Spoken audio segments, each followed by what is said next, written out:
everyone, this is Jennifer Terri. I'm with Philippine Travel Updates. In this video, we'll talk about One Health Pass. Yes, there's an update again. I made this tutorial video now 1 month ago. Again, there are changes on One Health Pass. Jennifer, is it good news or bad news? It's actually good news. One Health Pass registration is simplified. Mas pinadali na po ang pag-register sa One Health Pass. So, I received a lot of messages, comments, bakit po ayaw ma-upload yung JPEG na format sa negative test result ko or vaccination certificate. Rodace asked, gaano ba katagal ma-upload? Yeah, there have been many issues about uploading. I think the system got so busy because Christmas, masyadong maraming umuwi, masyadong maraming nag-register. Hindi na kayanan ni One Health Pass. So ngayon, simplified na siya. This is actually good news. So we'll go through the process of registering for One Health Pass. Let's just do a quick review. Bakit kailangan mag-register? Dahil kailangan sa check-in. Kailangan na kailangan para sa inyong swab test. Isa-scan po yan sa airport. One Health Pass registration is so important. Upon successful registration, you will get QR code. Who needs to register? Remember that everybody needs to register. Okay? All passengers of all ages need to register. OFW, non-OFW, Balikbayan, foreign national, you need to register to One Health Pass. All Philippine airports uses One Health Pass. Okay? When to register, it's the same. 3 days before arrival, pwede na mag-register. You can register 2 days before before arrival in the Philippines, or 3 days or 1 day. So it's up to you guys. Just make sure register before your flight. What do you need to prepare to register? Itinerary, passport, at saka vaccination card or certificate if you are vaccinated. If not, that's okay. Unvaccinated, no problem. You can still enter the Philippines. You just have to go through extra 2 days quarantine. So that's really it. Let's go now to register to One Health Pass. onehealthpass.com.ph. There's a warning. Let's just click OK. So let's go to register. Pwede din sa e-HTC, pero same tang lang naman, guys. So sa register tayo, click register. Itong may nakalagay na 1. Click.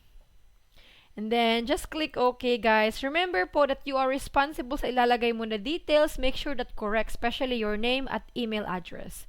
So, when are you arriving in the Philippines? Reminder that your registered data will be invalid if you register not within 3 days during your actual arrival. So, for example, yung arrival po natin sa Philippines is January 5. We can register na as early as January 2. Pero, let's say, arrival January 5, you try to register January 1, no. You will not be successful. You cannot register more than 3 days before arrival date. Okay? So, this registration, guys, you can do this 2 days before your flight, 1 day. So, when are you arriving in the Philippines? So, for presentation purposes, I will put here, today is 27. So, my arrival, let's say, is sa December 30. Select port of entry. So, airport naman tayo, diba? Unless may seaport dito. So, airport, arriving as passenger or crew? Passenger. Classification, OFW, madali lang. Non-OFW, foreign national. Now, for dual citizens, non-OFW po tayo. Filipinos who traveled as tourists abroad, yan, non-OFW. While Balikbayans are confused, should we put foreign national or non-OFW? You can choose either of the two, kahit alin po dyan. It's not really a big deal po. It's no difference. So you can choose non-OFW or foreign national if you are a Balikbayan, a former Filipino. So in my case, since I'm a dual citizen, I'll choose non-OFW. Next. Alright, here it is, guys. Reminder too that all questions, guys, na may asterisk, you need to answer it. You cannot leave it blank kasi kung iiwanan mo po siya, hindi magiging successful yung registration mo. So, all fields with red and asterisk na red must be filled out. So, let's go start with our personal profile. In this registration, we are Jose Marie Chan. Jose Marie. Sample lang naman to, guys. Sa birthday, guys, always start with the year. So, you can do this or pwede din i-type mo na lang. Mas madali yung i-type. Automatically, it will show your age, sex, female, male, civil status po, nationality, F for Filipino. Yan. If you are a former Filipino po, you can choose what nationality na kayo na naturalized. Then, PhilHealth number. If walang PhilHealth, write NA. Kung may PhilHealth, well, go put it there. Passport number. You know, it's best guys if memorize nyo po yung passport nyo. Kasi there are forms to fill out at the airport as well and it's the same questions all over again. Passport number. Then local Philippine number. I know many of us walang Philippine number kasi nasa abroad tayo. So what you can do here is borrow your family's number in the Philippines or even friends. It's not big deal itong Philippine. Actually, it's big deal. Whenever magkakaroon, in cases where DOH need to contact you, at least they can contact you. Pero if you guys don't have Philippine number, borrow na lang po ng Philippine number sa kapamilya or friends sa Pilipinas. Okay, email. This is very important, guys. You will receive your email. You will receive a copy of the QR code sa email. Well, some kababayan did not receive their QR code sa email. Just make sure po na correct yung registration ninyo. As long as may copy kayo ng QR code. Next is residence details. So this part is important too. This address must be your address where you will go home and continue your quarantine period. So where are you going after you finish your quarantine sa hotel? Yun po yung address na ilalagay ninyo. So for example, let's say you arrive in Manila, you decide to stay in Manila for let's say 3 days, pero yung final destination is Davao, then use Davao address. Some LGUs require BOQ certificate, so yan, this is important. This address, so let's go, put some address here. Next is travel details, country of port of exit. So where are you coming from originally? So for example, if your flight is US, transit in Japan, then Manila, your port of exit is US. In my case, Australia, Singapore, Cebu, my port of exit, Australia. So, saang country po kayo originally nang galing? Char. So, ako, ilalagay ko dito sa Australia. Then, seaport or airport of arrival, yan, Manila, what terminal? Terminal 1 ba? Terminal 3. So, for presentation purposes, I'll use Terminal 1. Airline name po, nandiyan, alphabetical. If you can't find your airline, there's an option other airline. Oh, other airline, diba? In this case, I will use actually I will use a Philippine Airlines. So Terminal 2 ako. Philippine Airlines. Yan, P. Flight number, my option po. If wala, you can write here others. So in my case, randomly ako. Okay. Then, date of departure, araw ng pag-alis sa abroad. So, araw ng pag-alis ko sa Australia. So, sa 30, ang departure, sa 30 din yung arrival ko. Seat or bed number, walang asterisk. You can just leave it blank. For non-OFW category, the easiest option here, guys, is returning resident. There are other options here, dependent of OFW, J1 visa holder, tourist, yeah, or immediate family of Filipino citizen. For me, returning resident. Yan yung pinakamadaling option. Then, quarantine hotel. Remember, guys, that before kayo mag-register sa One Health Pass, you should have your pre-book quarantine hotel. Sa mga OFWs, walang requirement na ganito. Kasi, government ang bahala sa hotel ninyo. So, in my case, let's go with social. Pili ako ng social. Sheraton. Sheraton Manila Bay. And then in this presentation, I will use Detoxicare because I want to avail early swab. So reminder that they cost the same, 2,500 yung PadLab, 2,500 yung Detoxicare. But Detoxicare offers early swabbing. So there is a chance na makaalis ka ng hotel, ng quarantine ng maaga. So I will use Detoxicare. So vaccine information, have you been vaccinated for COVID-19? Yes, vaccinated. First dose, yes. Date of first dose, kailan po natin natanggap yung unang first dose? So, in my case po, May 17. Name of vaccine, yan. If your brand of vaccine is not here, there's another option, other type of vaccine. In my case, I received Pfizer Comirnaty. Select country were vaccinated. Sa Australia po ako na vaccinated. Second dose. Yes! Complete your doses, guys. So, I received my second dose June 7. Name of vaccine, same brand. Pfizer, Comirnaty. Sa Australia din. Countries travel. Saan po tayo nang galing? So, countries work, visited, or transited in the last 30 days. So, uunahin ko yung Australia. Kasi doon ako nang galing. Tapos, may transit ako sa Singapore. So, S for Singapore. And yun lang. Hindi na ako nag-travel sa other countries. If marami kayong layover, lagay nyo lang po dyan. 4 spaces naman po yan. Exposure history. Na-expose ka ba sa COVID-19? Sa isang probable or case? Na-expose po ba tayo sa isang may COVID-19? Wala naman po, thankfully, in my case. So I will say no. Have you been sick for the last 30 days? Nagkaroon ka ba ng fever? Do you have comorbidity? Meron po ba tayong kahit anong sakit? Meron mang cancer, diabetes, or high blood po?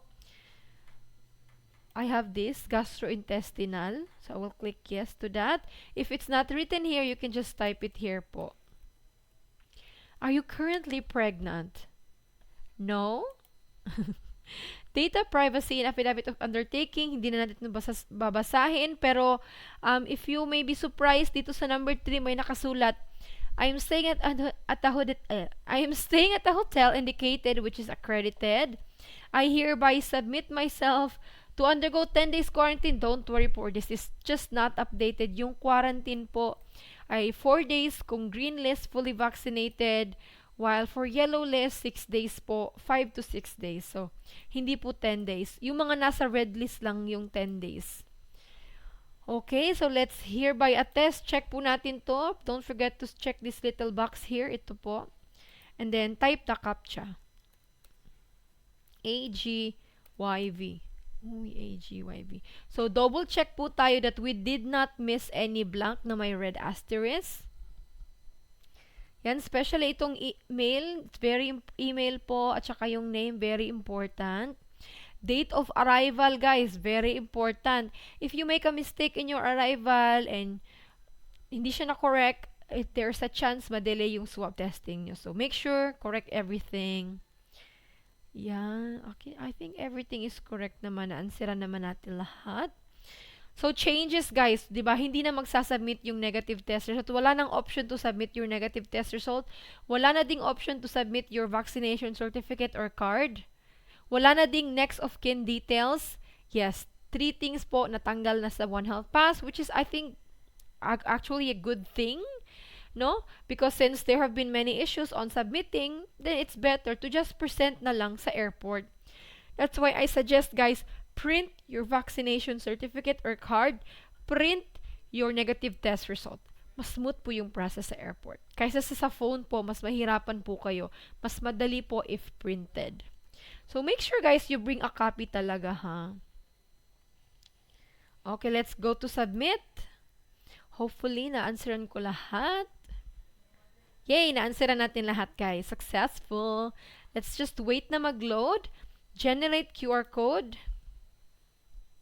Yes, success. See? That's my QR code. This is the QR code, guys. This is what you need. So, pwedeng screenshot at marireceive din natin to sa email. And ito po yung OSS number natin at has our name, date of submission. Wala pa siyang seat number. You can update this. I will show you. Registered arrival, port of entry, yan. All the information na nilagay natin, you can double check here. Pati email, yan. Double check po tayo. Yes, so some kababayans, yung registration nila walang color orange. Walang color. And that's okay. That's okay. As long as may QR code ka and may OSS number, that's what matters. Just make sure you bring copies of your negative test result and your vaccination card or certificate. Yun lang po. Now that we have our One Health Pass QR code, Jennifer, what happens if I made a mistake? Mali po yung address na nalagay ko or nagbago na po yung situation.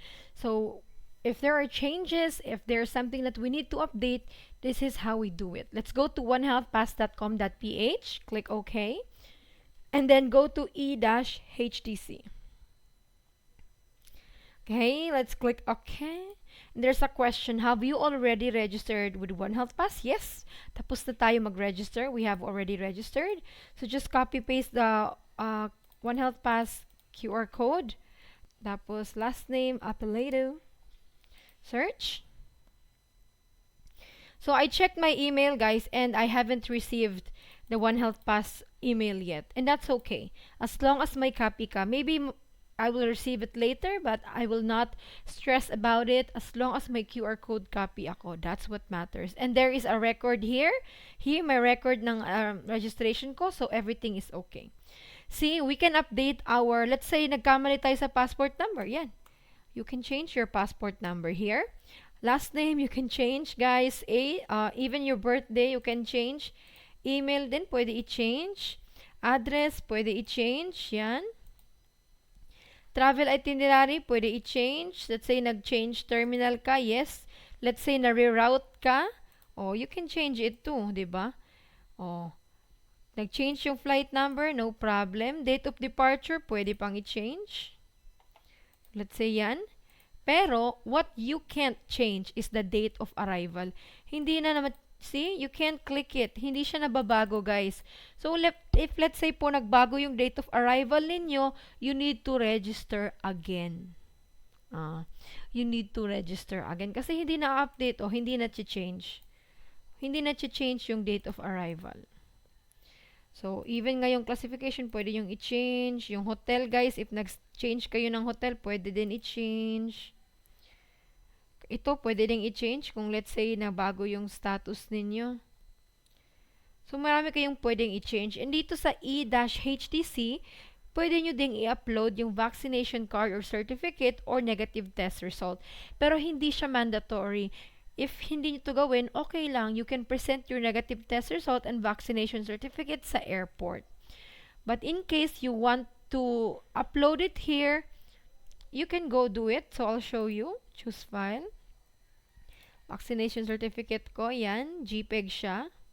Tingnan natin kung ma-accept. Na-accept naman. And then, negative test result, meron. Upload ko din. So, this is, guys, not really necessary. Pwedeng yung first step lang. Ito, I'm just showing it to you, the difference. Pero you can just bring your copy sa airport upon arrival in the Philippines. I'm just showing it to you. So, I agree with the changes. Type yung CAPTCHA. 89B M60. 89B M60 update.